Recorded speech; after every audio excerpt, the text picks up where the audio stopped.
한 10분 정도 걸릴 거예요. 10분 정도 건강하다 진행하고 시작하도록 하겠습니다.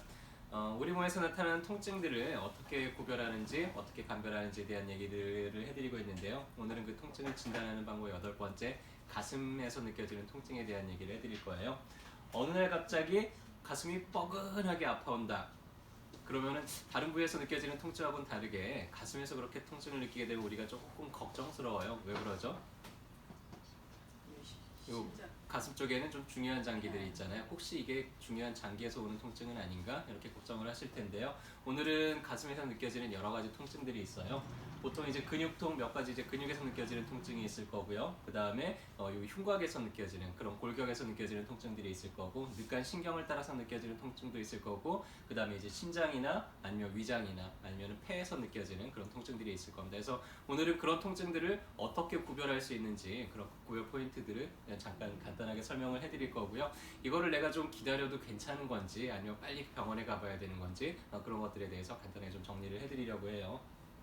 자, 일단은 가슴이 어떻게 생겼는지를 먼저 알아야 되겠죠. 그래서 가장 기본적인 뼈대는 이렇게 생겼습니다. 가운데 흉골이 있죠. 그 다음에 흉골 자루가 있고요. 그 주변으로 해서 이제 연골들, 우리 늑골 갈비뼈죠. 갈비뼈 12쌍이 연결이 되어 있습니다. 그렇게 해가지고 하나의 큰 세장처럼 되어 있어요. 이 세장은 요 가운데에 있는, 중앙에 있는 거를 보호하는 역할을 하고요. 그리고 조금은 움직일 수 있는 그런 구조를 가지고 있어요. 그래서 이 근육들, 이 세장을 움직여주는 근육들이 갈비뼈 사이사이에 이렇게 있고요. 그 다음에 정거근이 있고, 이 갈비뼈를 통째로 들어올려주는 근육들이 이 목에 붙어있는 이런 근육들입니다. 사각근이라든지 흉쇄요돌근이라든지 아니면 견갑골근이라든지 이런 근육들이 이제 전체적으로 흉곽을 들어올려주는 역할을 하고요. 앞쪽에서 이제 팔을 움직이는 중요한 근육이죠. 대흉근이 있고, 여러분들이 좋아하는 갈비살, 갈비뼈 사이에 이렇게 사이사이 여러 겹으로 붙어 있습니다. 자, 이렇게 많은 근육들이 하는 역할은요, 갈비뼈 사이에 서 있는 이 근육들은 흉곽을 전체적으로 들어 올렸다가 내렸다가 하는 그런 역할을 해요. 왜 그런 동작을 하죠? 호흡을 해야 되니까. 호흡을 하면서 공간을 넓혔다가 다음에 숨을 내쉬면서 공간을 좁혔다가 하면서 호흡을 하기 위해서 이런 다양한 근육들이 있고요. 자, 그리고 중요한 장기가 이제 양쪽으로 폐가 있고, 심장 위치가 왼쪽이라고 알고 계시는 분들이 있는데, 가만히 보면 왼쪽이 아니라 거의 정 가운데 있잖아요. 정 가운데서 살짝 왼쪽으로 치우쳐져 있습니다. 그래서 여러분들이 흔히 명치라고 하는 오목가슴 그 정도의 이제 심장이 위치가 되어 있어요. 그리고 기관지가 앞쪽으로 쭉 올라가죠. 여기 보면은 요거는 이제 식도예요. 여기 위장이 달려 있고, 요 식도는 이 기관지 뒤쪽으로 해가지고는 위로 쭉 올라가게 되어 있습니다. 그래서 가슴에서는 이제 이런 정도에서 통증들이 문제가 나타날 수 있겠죠. 그래서 전체적으로 뼈대 위에 근육들이 둘러싸고 있고, 그리고 이 안에는 중요한 장기인 폐와 심장이 있고요. 가장 마지막 쪽으로 이제 근막이 둘러싸여져 있으면서 심장, 혈관들과 신경들이 이렇게 전체적으로 영양과 전기를 공급을 해주고 있습니다. 자, 일단은 가슴에서 느껴지는 가장 흔한 통증들도 근육통이에요. 근육통은 언제 생기죠? 근육을 너무 많이 사용했을 때, 늘 하던 일도 늘 하던 만큼 할 때는 별로 통증이 생기진 않는데, 그날따라서 너무 많이 일을 해버렸어요. 내지는 안 하던 동작을 어느 날 갑자기 너무 많이 해버렸어요. 그러면 근육에 젖산이 축적이 되면서 근육통이 생기기 시작을 합니다. 또 불편한 자세를 너무 오랫동안 하다 보면은 그 불편한 자세를 유지하면서 힘을 쓰고 있는 근육들이 이제 지쳐서 긴장성 이완이 돼버리죠. 그래서 근육이 꽉 굳어져 버려요. 짧아져 버려요. 그래서 그런 종류의 통증들을 느끼게 되는데, 이런 근육통들은 염증 상태는 아니에요. 아직 염증이 없기 때문에 통증 자체는 어떠냐면 좀 뻐근한 느낌, 해당 근육을 내가 좀 움직이려고 늘어나려고 하면 그 근육이 늘어날 때 좀 뻑적지근한 그런 통증들을 느낄 때, 그리고 이 근육통이 정확한지 아닌지를 감별하는 방법은 근육을 움직일 때 뻐근했잖아요. 그 근육을 살짝 손으로 눌러본 다음에 다시 움직여보면 통증이 좀 훨씬 줄어들어요. 그런 걸 보고 우리가 이 사람이 근육이 좀 굳어졌구나, 근육통이구나 라는 걸 알 수 있고요.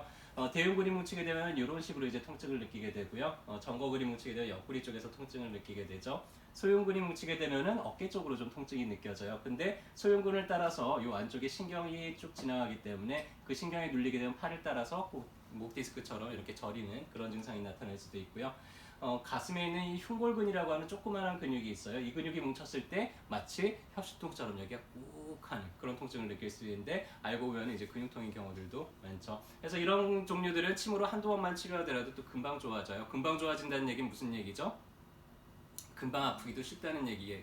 있기도 해요. 그래서 이런 경우들이 이제 자세 관리 잘 해주고 너무 무리하지 않도록 하는 게 좋고요. 또 자주 결리는 근육 중에서 늑간근들, 우리 갈비뼈 사이에 있는 이 근육들이 뭉치는 경우들이 생겨요. 그러면은 이 근육들이 언제 움직여요? 우리 숨 쉴 때 움직이잖아요. 그래서 기침을 하거나 숨을 크게 심호흡할 때마다 좀 뻐근하게 아픈 그런 통증들이 이렇게 오래 가게 됩니다.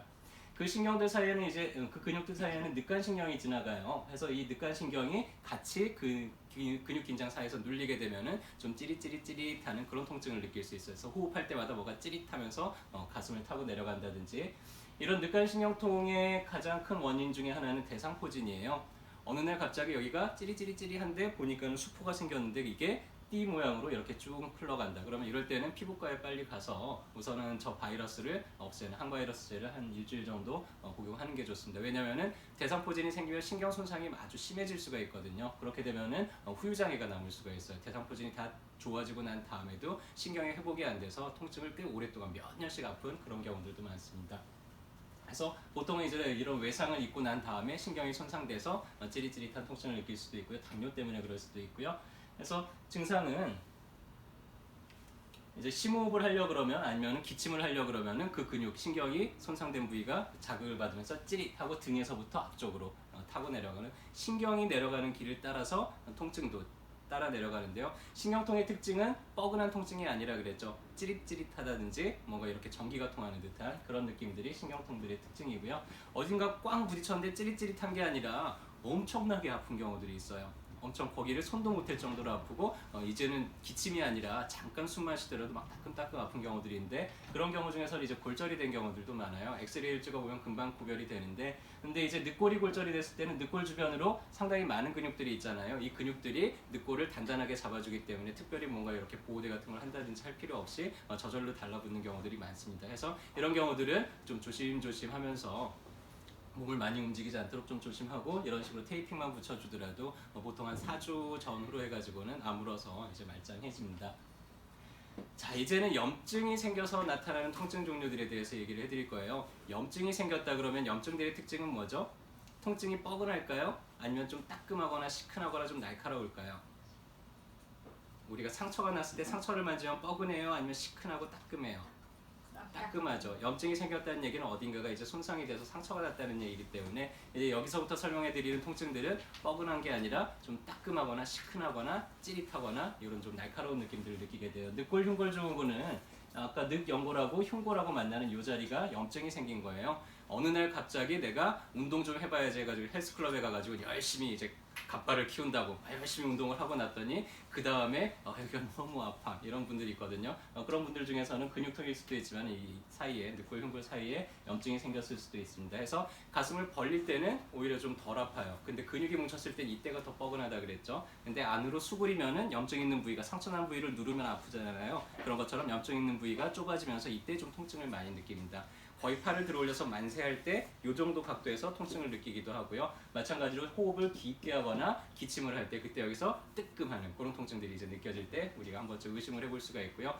상처가 났기 때문에, 염증이 있기 때문에 그 부위를 손으로 눌러보면은 시큰, 욱신하게 아프겠죠. 해서 문제가 있는 부위를 눌러보면 되게 아픈 부위가 있어요. 그래서 그런 걸로 우리가 감별을 할 수가 있습니다. 늑연골염이라는 거는 이 연골하고 늑골이 만나는 이 자리가 염증이 생긴 거예요. 아까 봤던 늑골 흉골 증후군하고 통증, 증상 양상은 비슷해요. 근데 해당 부위가 약간 좀 다르죠. 해서 여기보다 약간 바깥쪽으로 나가서 이런 데를 누를 때 되게 아프게 느끼겠죠. 흉골자루 증후군이라는 거는 흉골병하고 흉골자루가 만나는 요 관절에 염증이 생긴 거예요. 이것도 뭐 일종의 관절염으로 나지긴 하지만 보통 외상, 이렇게 가슴을 꽝 부딪힌 다음에 여기 근처가 유달리 그렇게 이제 아프고 누르면은 되게 아프다 할 때 우리가 한번 좀 의심을 해볼 수가 있죠. 특히 이제 늑골, 연골 증후군 중에서도 2, 3번 늑골하고 흉골이 만나는 이 자리가 문제가 생겼을 땐 이게 통증이 상당히 극렬해요. 그리고 꼭 협심증하고 좀 유사한 그런 느낌이 나타납니다. 해서 그런 거는 좀 잘 감별을 해야 되는데, 우리가 염증이 생겼기 때문에 좀 부어 있죠. 그래서 이 부위가 좀 이렇게 볼록 부어 있는 걸 보고 구별을 할 수가 있습니다. 그래서 이런 종류들은 한의원에서 뭐 초급반에는 이제 급성기 때는 부항 떠주고 약침 치료하고, 만성기 때는 역시 이제 그 근처에 공독을 써준다든지 해서 이런 염증들을 좀 가라앉힐 수가 있죠. 자, 이제부터는 좀 주의 깊게 들어야 될 거예요. 이제부터는 내가 좀 잘 알고 있다가 이런 종류 문제가 생겼을 때는 빨리 이제 응급실에 가야 되는 그런 종류에 대해 설명을 해드릴 텐데요. 첫 번째는 기흉이에요. 기흉이라는 게 뭐냐면은 폐는 마치 풍선 같아요. 풍선에 구멍이 뚫리면 어떻게 돼요? 풍선이 쪼그라들어 버리죠. 그런 것처럼 폐는 풍선과 같은데 이 폐 실질에 흉곽에 구멍이 뚫려 버린 거예요. 그러면 이제 바람 안에 있는 바람이 새면서 폐가 쪼그라들어 버리겠죠. 이 기흉이 생길 때 본인이 어느 정도 인식을 해요. 뭐가 여기서 갑자기 공기, 기포방울 새는 것처럼 뽀그락뽀그락 하는 느낌들을 실제로 느끼고요. 그 다음부터 갑자기 여기가 좀 은근하게 아프기 시작을 하더니 숨 쉬기는 게 평상시하고 다르게 되게 숨이 차고 좀 호흡이 곤란해져요. 폐실질이 줄어드니까. 그래서 이런 경험을 했다 그럴 때는 바로 응급실에 가보는 게 좋습니다. 해서 일주일 정도는 이런 분들은 입원을 해서 치료를 받고 완전히 그게 회복이 되고 그리고 다시 나와야 되는 그런 경우들이 있고요. 이 기흉은 어딘가 찔렸을 때, 맞았을 때 그래서 이제 찢어지기도 하지만은 자연적으로 생기는 경우들도 많아요. 좀 깡마른 남자, 그 다음에 좀 키가 큰 그런 경우. 그래서 폐는 우리 한의학적으로 좀 습한 게 좋아요. 건조해지는 걸 상당히 싫어하는데 이 폐가 계속 건조한 상태가 되면 좀 잘 찢어지거든요. 그래서 이런 자연 기흉이 잘 반복적으로 생긴다 이런 분들은 한약을 써서 폐를 좀 윤택하게 만들어주면은 그런 것들이 이제 재발되는 것들을 예방을 할 수가 있겠죠. 자, 늑막 안에 이제 흉곽 안에 염증이 고여 있는 거예요. 늑막염이라는 건 보통 결핵에 의해서 많이 생기고요. 결핵이 가장 많이 생기는 부위가 폐에 가장 많이 생기고 그 다음에 이제 2순위가 늑막이에요. 그래서 그 뒤에 이렇게 염증이 차면서 생기는데 증상은 좀 기흉하고 비슷해요. 마찬가지로 호흡이 좀 곤란해지고요. 여기가 압력이 차기 때문에 요 근처 이 주변으로 지나가는 신경이 눌리게 되면서 이 옆구리 쪽으로 좀 찌릿찌릿하는 그런 통증들이 좀 느껴질 수가 있고요. 또 마른 기침을 이유 없이 이제 계속 하게 되기도 합니다. 그래서 이런 경우도 역시 마찬가지로 병원에서 일단 검사를 해봐서 흉수가 너무 많이 차 있다 그러면은 일단은 뽑아내고 그 뒤에 이제 치료를 하는 게 좋고요.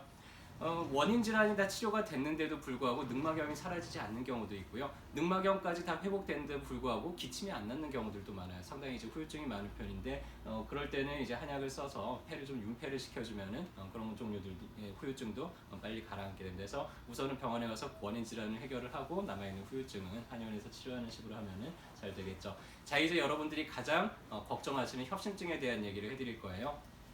자, 협심증이라는 건 뭐냐면은요, 심장으로 혈액을 공급해주는 산소를 공급해주는 동맥을 관상동맥이라고 하는데 이 관상동맥이 좁아진 거예요. 그래서 심장으로 충분한 혈액을 공급을 못해주는 걸 우리가 협심증이라고 부릅니다.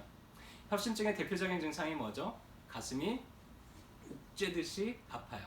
자, 이제 그게 뭐냐면은요, 근육으로 혈액이 충분히 공급이 될 때는 근육이 부들부들해요. 근데 근육에 혈액이 충분히 공급되지 않을 때 그때는 어떤 문제가 생길까요? 쥐가 잘 나요. 조금 움직이면 막 근육이 뒤틀리고 이렇게 쥐나는 거 한 번 정도 경험을 해보셨죠? 마찬가지로 심장에 혈액이 충분히 공급이 되지 않으면 한 번씩 심장이 쥐가 나버려요. 뒤틀리듯이. 그때 뻐근하게 아픈 이런 통증들을 느끼게 됩니다. 좀 안정적인 협심증은 이제 어떻게 생기냐면요. 처음에는 이제 고지혈증부터 시작을 해요. 피가 기름이 너무 많아요. 끈적끈적해져 있죠. 그러다 보니까는 이제 혈관에 상처가 나고 그 상처에 이런 혈전들이 쌓이기 시작을 해요. 그래서 동맥경화가 되기 시작하면서 혈관이 딱딱해지고 혈관이 이제 점점 좁아집니다. 그러면서 이제 협심증 단계까지 가면 혈관이 너무 좁아진 거죠. 그러다가 어느 날 갑자기 혈전이 확 막히거나 혈관이 완전히 막히게 되면 관상동맥이 막히게 되면은 이제 심근경색, 심장 세포에 혈액이 공급이 안 되니까 빠른 속도로 괴사가 되기 시작을 하는 그래서 이거는 아주 응급이죠. 이런 식으로 이제 진행이 되게 되는데요. 안정형 협심증은 점점 심장 혈관이 좁아져요. 그래서 내가 평상시에는 괜찮은데 좀 심한 운동을 하려고 그러면은 가슴이 아프면서 그때 이제 발작이 일어나요. 그러다가 이게 점점 좁아지기 시작을 하니까 이젠 심한 운동이 아니라 가볍게 그냥 계단을 올라가는데도 또 그런 통증들이 재발이 되면서 점점 작은 운동에서도 문제가 생기는 게 이제 진행이 됩니다. 보통은 그런 이제 안정형 협심증인데 내가 움직이지 않았는데도 가만히 있는데도 똑같이 이제 협심 증상, 이건 이제 불안정형 협심증이라고 불러요. 이런 거는 혈전하고 관계되어 있는 협심증이기 때문에 이런 증상을 경험한다 그러면은 빨리 응급실에 가보셔야 돼요. 그래서 협심증의 전형적인 증상들은 가슴이 심하게 아파요. 그냥 아픈 게 아니라 뭐 아프긴 아프네 하지만 내 할 일 다 하면서 있을 수 있는 그런 정도 통증이 아니고요. 일단 아프기 시작하면 아무것도 못 하겠어요. 딴 건 신경을 못 쓸 정도로 아주 아픈 이런 통증이 보통 5분 이상 지속이 됩니다. 심하면 한 30분 이상 가기도 하고요. 그러면서 이 통증이 점점 번져나가요. 목에서부터 팔까지 이렇게 쭉 퍼져나가기 시작을 하고 다음에 식은땀을 흘리면서 마치 체한 것처럼 호흡이 곤란해지고 어지럽고 이런 증상들이 동반이 된다 그러면은 이때는 어떻게 해요? 주변 사람들한테 도움을 청해서 빨리 응급실로 가보셔야 됩니다. 그래서 시간이 좀 늦으면은 이제 심근경색이 오면서 좀 되돌이키기 힘든 그런 문제가 생길 가능성도 있어요. 그래서 두 가지만 꼭 기억해 주세요. 갑자기 가슴이 너무나 뻐근하게 아프면서 그게 턱에서부터 새끼손가락까지 쭉 번져가는 이런 5분 이상 지속되는 통증하고요. 그 다음에 숨쉬기가 너무 곤란해요. 너무 어지럽고 호흡이 좀 숨이 차다. 그러면은 빨리 응급실로 가보셔야 돼요. 비슷한 질환 중에서 이제 대동맥박리증이라는 게 있는데요. 이 경우는 심장의 문제가 아니라 혈관이 세 개 층의 벽으로 이루어져 있어요.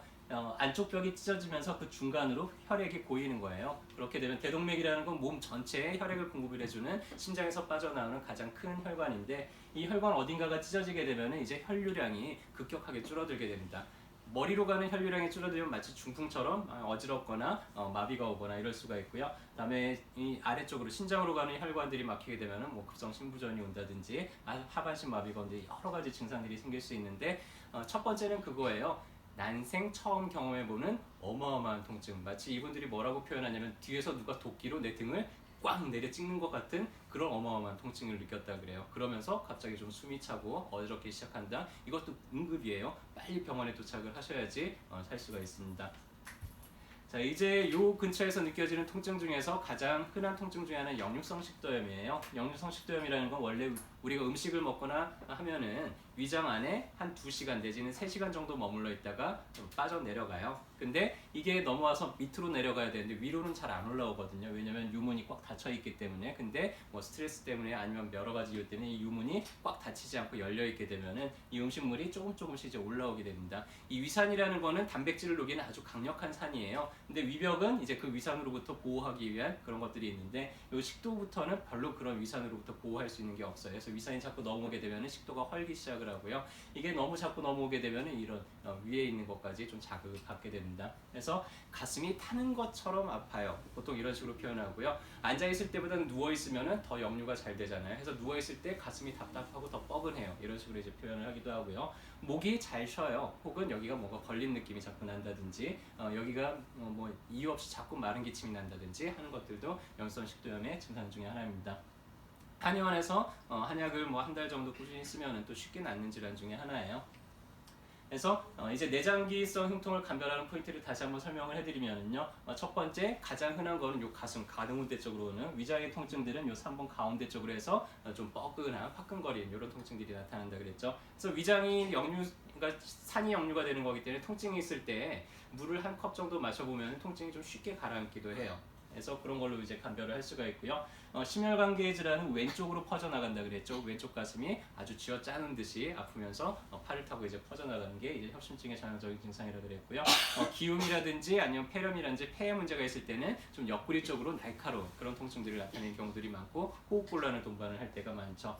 근육통인 경우에는 근육 해당 부위 여러 부위에서 이제 통증을 느낄 수가 있고요. 그래서 이제 가슴에서 느껴지는 통증들을 감별하는 포인트들을 좀 정리를 해드렸고요. 듣고 보니까 내가 가슴이 아파. 그럼 이제 어디 가서 치료를 받으시면 될 것 같아요?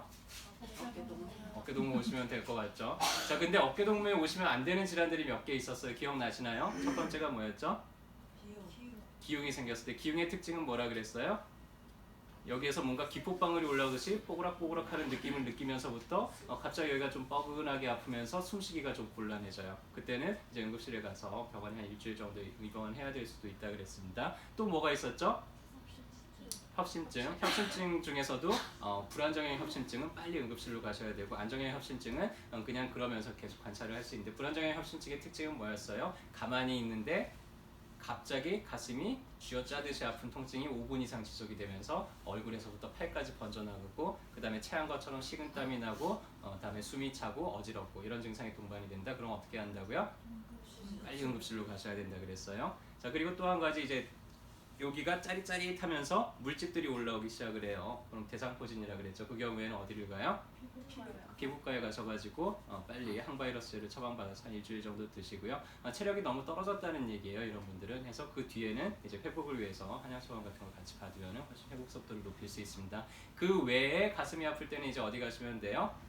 어깨동무 오시면은 저희가 또 잘 치료를 해드릴 거고요.